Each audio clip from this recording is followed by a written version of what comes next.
مصر و شام میں عثمانی سلطنت میں ملانے کی عثمانی سوچ کے کئی اسباب تھے، جن میں سے چند یہ ہیں۔ دولت عثمانیہ کے بارے میں ممالک کا مخالفانہ موقف، کیونکہ مملوکی دولت کا فرمانروا کانسور غوری 907 ہجری مطابق 922 ہجری مطابق 1501 سن 1516 بعض عثمانی امراء کی طرفداری کرنے لگا جو سلطان سلیم سے بھاگ کر مصر آ گئے تھے۔ ان میں سرفرست امیر احمد کا نام آتا ہے جو سلطان سلیم کے بھائی تھے۔ مملوکی ارکان دولت نے ان امراء کی موجودگی کو ایک ہتھیار کے طور پر استعمال کر کے سلطان سلیم کی مشکلات میں اضافہ کرنے کا ارادہ کیا۔ اس کے علاوہ شاہ اسماعیل صفوی کے ساتھ ہمدردیاں بھی ایک منفی موقف تھا۔ مملوکی سلطنت نے عثمانیوں اور صفویوں کے درمیان مکمل غیر جانبداری کی پابندی نہ کی اور نہ ہی سلیم اول سے کھل کر مخالفانہ موقف اختیار کیا۔ ایشیائی کوچک کے جنوب مشرقی اور شام کے شمال میں واقع ترسوسن کے علاقے میں دونوں ملکوں کے درمیان سرحد تنازعات، اس علاقے میں کئی اماراتی بکھری ہوئی تھی اور کئی قبائل تھے جو دولت عثمانیہ اور دولت مملوکیہ کے درمیان جولے کی طرح جولتے رہتے تھے، اور اس طرح ان کا جولنا دونوں ملکوں کے درمیان بے چینی کا اسباب بنا ہوا تھا۔ دونوں ملک ان علاقوں کی وجہ سے ہمیشہ ایک دوسرے سے کھچے رہتے تھے۔ سلطان سلیم نے ان روز روز کے جھگڑوں کو ختم کرنے کے لیے مناسب خیال کیا کہ ان پر مکمل قبضہ حاصل کر کے انہیں دولت عثمانیہ کا حصہ بنا لیا جائے۔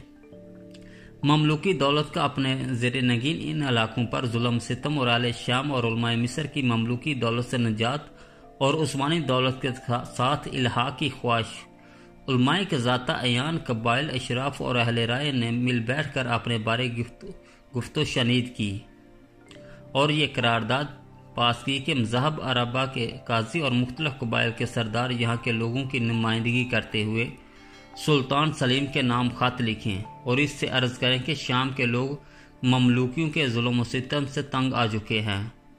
مملوکی حکام شریعت کی مخالفت کرتے ہیں اور اس لیے جب سلطان سلیم مملوکی سلطنت پر حملہ ور ہوں گے تو یہاں کا شامی معاشرہ اس کو خوش آمدید کہے گا اور اپنی خوشی کے اظہار کے لیے تمام گروہوں اور جماعتوں کو لے کر حلب سے دور عتاب تک پیش قدمی کو آگے آئے گا۔ یہ لوگ عثمانیوں کو اپنے علاقوں میں ہرگز خوش آمدید نہیں کہیں گے جب تک سلطان سلیم اپنا قاصد روانہ نہ کر دے جو قابل اعتماد آدمی ہو اور ہمیں خفیہ طریقے سے آ کر ملے اور امان کا وعدہ کرے تاکہ لوگوں کے دل مطمئن ہو جائیں۔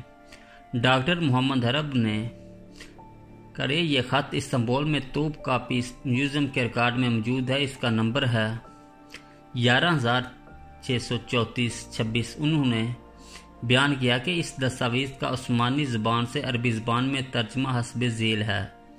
حلب کے تمام لوگ، علماء، سردار، معززین، اشرفا، سرب اور شخصیات اور عوام خواص بغیر کسی استثناء کے سلطان کی خدمت میں اپنی عطائیت اور دلی محبت پیش کرتے ہیں۔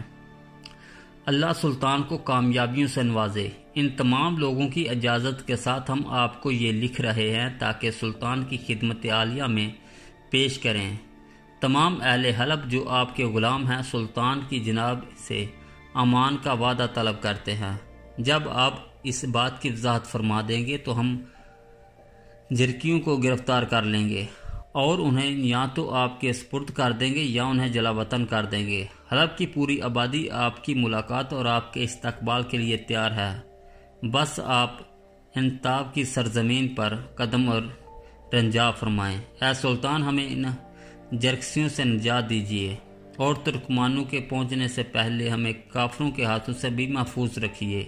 ہمارے آقا سلطان کو معلوم ہونا چاہیے کہ یہیں شرعی قانون کی کو بالادستی حاصل نہیں، یہ قانون معطل ہو چکا ہے۔ ممالک کو جب کوئی چیز پسند آ جاتی ہے، خواہ وہ کوئی چیز ہو تو وہ ہر قیمت پر اس کو حاصل کرتے ہیں، خواہ وہ مال و دولت ہو یا عورتیں ہوں یا گھر کے دوسرے افراد، انہیں کسی پر ذرا بھی رحم نہیں آتا۔ ان سے ہر شخص ظالم ہے۔ یہ لوگ ہر 3 گھروں پر ہم سے ایک مرد کا مطالبہ کرتے ہیں، شاید بگار کے لیے یا زبردستی فوجی ملازمت کے لیے، اور جب ہم ان کا مطالبہ نہیں مانتے تو ہمارے خلاف ہو جاتے ہیں اور ہمارے بارے من مانی کرتے ہیں۔ ہم چاہتے ہیں کہ ترکمانوں کی جانے سے پہلے ہمارے پاس آپ کی طرف سے وزیر آ جائے، ہم تمام کو، ہمارے اہل خانہ کو اور دوسرے تمام لوگوں کو امان دے دے۔ آپ ہماری طرف اپنا کوئی قابل اعتماد آدمی بھیجیں جو خفیہ طریقے سے آئے، ہم سے ملاقات کرے اور ہمیں امان دے تاکہ ہم فقیروں کے دل مطمئن ہو جائیں۔ محمد صلی اللہ علیہ وسلم اجمعین مصر کے علماء اور جو عبداللہ بن رضوان اپنی کتاب تاریخ مصر مخطوط نمبر 4971 بایزید لائبریری استنبول میں لکھتے ہیں، علماء مصر جو خود مصری معاشرے سے تعلق رکھتے ہیں اور اس معاشرے کی نمائندگی کرنے والے ہیں، مصر میں جو بھی عثمانی سفیر آتا ہے اس سے خفیہ ملاقات کرتے ہیں اور اس سے اپنی شکایات کرتے ہیں اور انہیں اس بات پر ابھارتے ہیں کہ وہ آئیں اور مصر کو اپنے قبضے میں لیں۔ مصر کے علماء سلطان سلیم اول سے خط و خطابت کرتے رہتے تھے تاکہ وہ مصر پر حملہ کر کے اس پر قبضہ کریں اور جرکسیوں ممالک کو مار بگائیں۔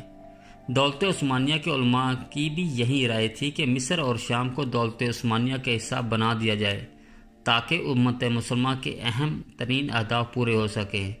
بحر احمر اور مقدس اسلامی علاقوں پر پرتگالی خطرہ منڈلا رہا تھا۔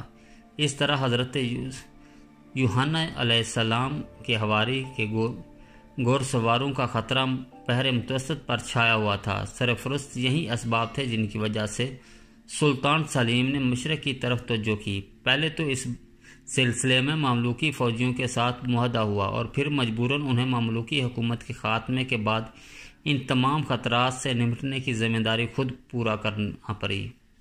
ہم اس سلسلے میں سلطان کے اس خط سے استدلال کرتے ہیں جو انہوں نے آخری مملوکی سلطان تومان باسی کو لکھا جبکہ تومان کو ردانیہ کے میدان میں شکست ہوئی۔ میں نے اسارے اور اسار کے علماء کے فتوے کی وجہ سے تم پر چڑھائی کی ہے۔ میں رافضیوں، صفیوں اور فاجروں، پرتگالیوں اور فرسان یوحنا مقدس کے ساتھ جہاد کرنا چاہتا تھا، لیکن جب تمہارے امیر غوری نے بغاوت کی، رافضیوں کے ساتھ ایکا کر کے اپنے لشکر کو حلب تک لے آیا، میری مملکت کی طرف بڑھنے کی خواہش کرنے لگا جو میرے آباء و اجداد کی میراث ہے، اور مجھے یقین ہو گیا کہ میرے ملک پر حملہ ہوگا، تو میں نے رافضیوں کو چھوڑ دیا اور مصر کی طرف چل دیا۔ دولت عثمانیہ اور دولت صفویہ کے درمیان واقع ہونے والے حالات اور واقعات کے بعد سلطان مملوکی کے لیے لازم ہو گیا تھا کہ وہ اس علاقے کے بارے میں کوئی اہم موقف اختیار کرے۔ صفویوں کے خلاف عثمانیوں کی طرفداری کرے، عثمانیوں کے خلاف صفویوں کی طرفداری کرے، طرفین کے درمیان غیر جانبداری کا موقف اختیار کرے۔ سلطان مصر غوری نے بظاہر غیر جانبداری کے موقف کو اپنایا، لیکن در پردہ صفیوں سے مل گیا۔ دولت عثمانیہ کے خبرساں اداروں نے ایک ایسا خفیہ خط پکڑ لیا جو مملوکیوں اور فارسیوں کے خفیہ معاہدوں کی کلئی کھولتا تھا۔ یہ خط استنبول میں توپ کاپسٹ میوزیم کے ریکارڈ میں محفوظ ہے۔ سلطان سلیم بلاد فارس میں صفوی شیعوں پر دوبارہ حملہ کرنا چاہتا تھا۔ حالات کشیدہ ہونے کے باوجود سلطان سلیم نے مناسب خیال کیا کہ اس کی پیٹھ محفوظ ہونی چاہیے، اور یہ صرف اس صورت میں ممکن ہے کہ مملوکی دولت کو وہ اپنی املاک میں ضم کر لے۔ الغرض دونوں لشکروں کے حلب کے مضافات میں 1517 کو مرج دابق کے مقام پر مڈبیر ہوئی۔ عثمانیوں کو جنگ میں فتح ہوئی، غوری قتل ہوا۔ مرنے کے بعد عثمانیوں نے غوری کی لاش کو بڑی عزت و احترام سے اٹھایا، اس پر نماز جنازہ پڑھی اور اسے حلب کے مضافات میں دفن کیا۔ اس کے بعد سلیم حلب میں داخل ہوا، وہاں سے دمشق گیا جہاں مسجدوں میں اس کے لیے دعائیں کی گئیں۔ اس کے نام کی نقدی ڈائی گئی جس پر سلطان اور خلیفہ کے الفاظ لکھے ہوئے تھے۔ شام سے سلطان سلیم نے ممالک کے سردار تومان باسی کو خط لکھا کہ دولت عثمانیہ کی عطیت قبول کر لے۔ ممالک کا رویہ سلطان سلیم کے قاصد کے ساتھ مسخرانہ تھا۔ آخر اس قاصد کو مملوکیوں نے قتل کر دیا۔ سلطان سلیم نے جنگ کا عزم کر لیا، فوجوں کو حکم دیا کہ فوراً مصر کی طرف کوچ کرو۔ عثمانی صحرائے فلسطین کے راستے مصر کی طرف چلے تو موسلا دھار بارش ہونے لگی۔ صحرا کی نرم اور گداز مٹی جس پر چلنا دشوار تھا، اور جانوروں کے پاؤں دھنس جاتے تھے، قدرے سخت ہو گئی اور یوں یہ سفر بڑی آسانی سے طے پا گیا۔ مورخ صلاح حصور جو اسلیم اول کے ہم جلیس اور مصاحب ہوئے ہیں، اپنی کتاب مخطوط فتح نامہ دیار عرب میں لکھتے ہیں کہ سلیم قدس شریف کی مسجد حنرا میں خوب رویا، صلاۃ الحاجہ پڑھی اور اللہ تعالیٰ سے دعا کی کہ مصر اس کے ہاتھوں فتح ہو۔ عثمانیوں نے ممالک کو غزہ کے مارکے میں شکست فاش دی اور اس کے بعد دیدانیہ میں دوبارہ مصریوں کو ہزیمت اٹھانا پڑی۔ درجہ اسباب تھے جن کی وجہ سے ممالک کو شکست ہوئی، ان کی دولت کا خاتمہ ہوا، عثمانیوں کو کامیابی حاصل ہوئی اور ان کی قسمت کا ستارہ چمک اٹھا۔